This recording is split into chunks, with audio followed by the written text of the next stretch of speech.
महाभारत का युद्ध समाप्त होने के बाद पांडवों ने 36 सालों तक हस्तिनापुर में राज किया। पांडवों के राज के दौरान ही श्री कृष्ण और बलराम ने अपने शरीर का त्याग कर दिया था। ये सब देखकर पांडवों और द्रौपदी ने भी शरीर के साथ स्वर्ग जाने का निर्णय लिया। पांचों पांडव और द्रौपदी स्वर्ग जाने के लिए निकल गए, लेकिन ये सभी स्वर्ग नहीं पहुंच पाए और पांचों पांडवों में से बस युधिष्ठिर ही स्वर्ग के रास्ते पर चल पाए। और वहां जाकर उन्होंने देखा दुर्योधन जैसा पापी वहां पहले से ही मौजूद था। ऐसे में सवाल आता है कि पांडव हमेशा धर्म के रास्ते पर ही चले, फिर भी उनको स्वर्ग क्यों नहीं नसीब हुआ, और पांडवों में से सिर्फ युधिष्ठिर को ही क्यों स्वर्ग मिला। चलिए दोस्तों, जानते हैं आज की वीडियो में। महर्षि वेदव्यास द्वारा रचित ग्रंथ महाभारत का हर किरदार, हर घटना अपने आप में एक खुली किताब की तरह है, जिसमें झांककर आज का इंसान अपने जीवन की किसी भी कश्मकश का हल निकाल सकता है। भगवान श्री कृष्ण के मुख से गीता के रूप में निकलने वाला हर शब्द इस जीवन रूपी अथाह समुद्र की गहराई जानने में मनुष्य की सहायता करता है। मगर जिस तरह से एक सिक्के के दो पहलू होते हैं, उसी प्रकार एक तरफ से खुली किताब नजर आने वाला ये विशाल ग्रंथ कई रहस्यों और अनकही कथाओं को भी समेटे हुए है। पांडवों की स्वर्ग यात्रा भी एक ऐसी ही कथा है। 18 दिनों तक चचेरे भाइयों और भारत के तत्कालीन महाराजाओं के बीच कुरुक्षेत्र की रणभूमि में अनवरत रूप से चल रहा भीषण युद्ध आखिरकार धृतराष्ट्र के सबसे बड़े बेटे दुर्योधन की वीर गति के साथ ही खत्म हो गया था। पितामह भीष्म, आचार्य द्रोण, महारथी कर्ण और वीर अभिमन्यु सहित लाखों निरपराध सैनिकों के खून से लथपथ इस युद्ध को संसार के इतिहास का सबसे बड़ा युद्ध माना जाता है। इस युद्ध के बाद अपने 100 पुत्रों के शवों पर आंसू बहाने वाले धृतराष्ट्र और गांधारी को राजमहल के ऐशो आराम रास नहीं आए।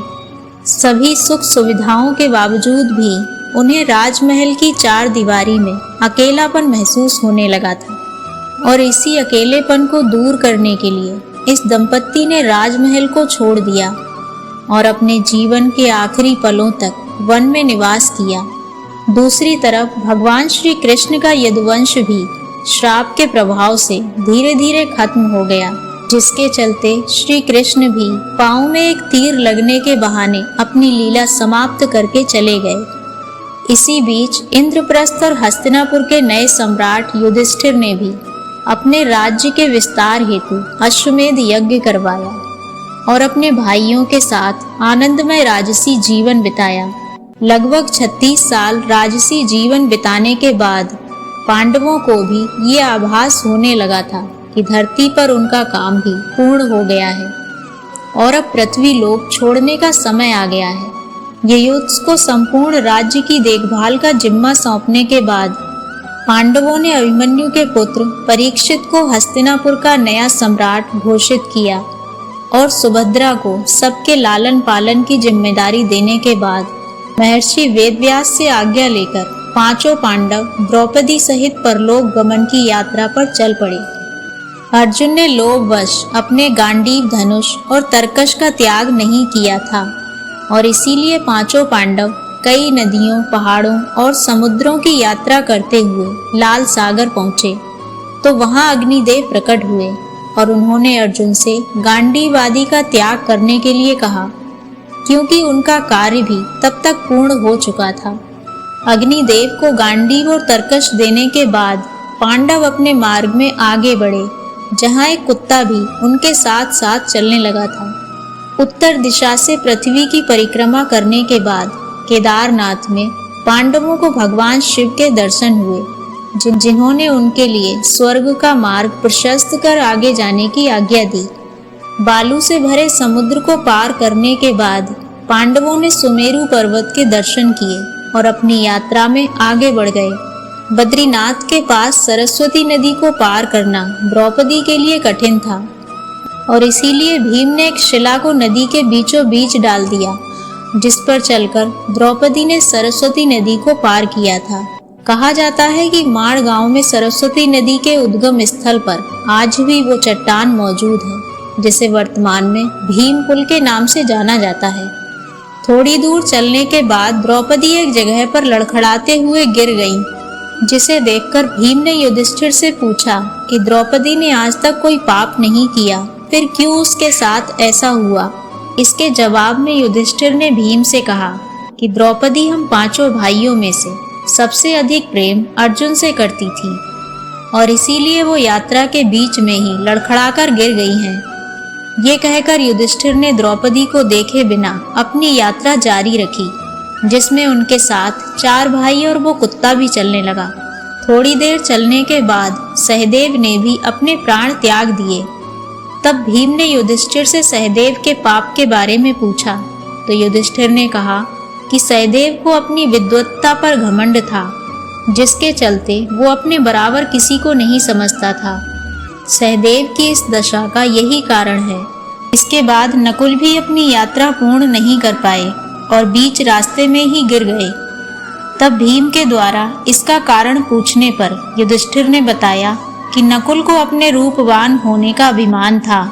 नकुल के बाद धनुर्धर अर्जुन भी गिर पड़े, जिसका कारण बताते हुए युधिष्ठिर ने कहा कि अर्जुन को अपने पराक्रम और युद्ध कौशल पर अभिमान था और उसने कहा था कि वो एक ही दिन में अपने शत्रुओं का अंत कर देगा, लेकिन ऐसा नहीं हुआ और यही कारण है कि उसको इस तरह की गति प्राप्त हुई है।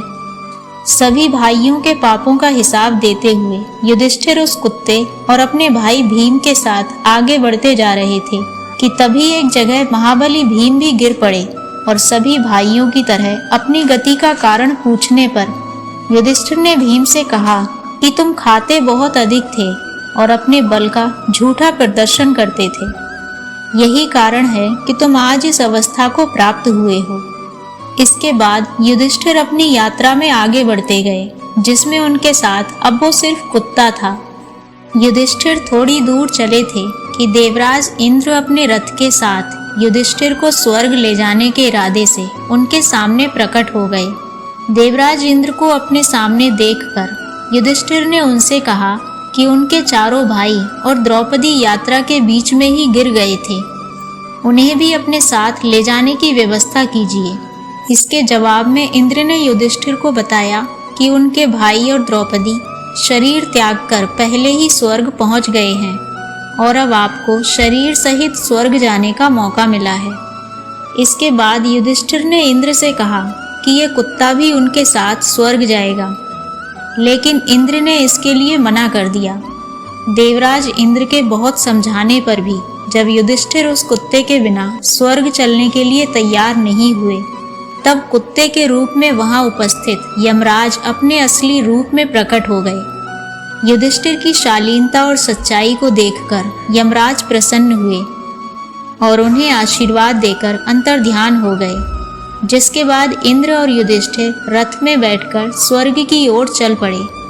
स्वर्ग पहुंचकर युधिष्ठिर ने देखा कि दुर्योधन भी अन्य देवताओं के साथ स्वर्ग में एक दिव्य सिंहासन पर बैठा हुआ है और युधिष्ठिर ने जब इंद्र से इसका कारण पूछा तो उन्होंने बताया कि दुर्योधन ने भले ही अपने जीवन में झूठ और अधर्म का साथ दिया, लेकिन अर्जुन और भीम जैसे योद्धाओं से बिना हिचकिचाहट के अपनी हार को सामने देखते हुए भी उसने अपनी जिस बहादुरी से युद्ध किया था, उस पराक्रम और साहस की बदौलत आज उसे ये पद प्राप्त हुआ है। देवराज इंद्र की बात सुनकर युधिष्ठिर ने अपने भाइयों से मिलने की इच्छा जताते हुए कहा कि उनके भाई और द्रौपदी को जिस लोक में जगह मिली है, उन्हें भी उसी लोक में स्थान चाहिए।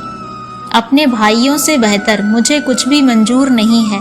इसके उत्तर में इंद्र ने युधिष्ठिर को एक देवदूत का अनुकरण करने को कहा, जो उन्हें उस लोक में ले जाने वाला था जहां उनके भाई और द्रौपदी मौजूद थे। देवदूत के साथ चलते चलते युधिष्ठिर एक ऐसे मार्ग पर पहुंच गए जहां बहुत अंधेरा था और चारों तरफ से बदबू आ रही थी। ऊपर गिद्ध मंडरा रहे थे और उनके आसपास मुर्दे पड़े हुए थे। रास्ते की मुश्किलों से तंग आकर युधिष्ठिर ने देवदूत से पूछा कि उन्हें इस मार्ग पर आगे और कितनी दूर चलना है। इसके जवाब में देवदूत ने कहा कि दरअसल हम असिपत्र नामक नरक के किसी मार्ग का भ्रमण कर रहे हैं और देवताओं ने उन्हें ये आदेश दिया था कि जब आप चलते चलते थक जाएं तो मैं आपको वापस ले आऊं। इसलिए अगर आप थक गए हैं तो क्या हम वापस चलें? युधिष्ठिर ने देवदूत की बात मानते हुए जैसे ही वापस जाने के लिए कदम बढ़ाए कि तभी उन्हें दुखी लोगों की आवाजें सुनाई दी जो युधिष्ठिर को रुकने का आग्रह कर रही थी। युधिष्ठिर ने जब उनका परिचय पूछा तो उन्होंने अपना नाम कर्ण, अर्जुन, नकुल, सहदेव, द्रौपदी और भीम बताया। ये सुनकर युधिष्ठिर ने देवदूत से कहा कि तुम वापस चले जाओ, मगर मैं अपने भाइयों को छोड़कर कहीं नहीं जाऊंगा। देवदूत ने ये बात स्वर्ग पहुंचकर इंद्र को बताई और कुछ समय बाद देवराज इंद्र स्वयं उस स्थान पर पहुंच गए जहां युधिष्ठिर मौजूद थे।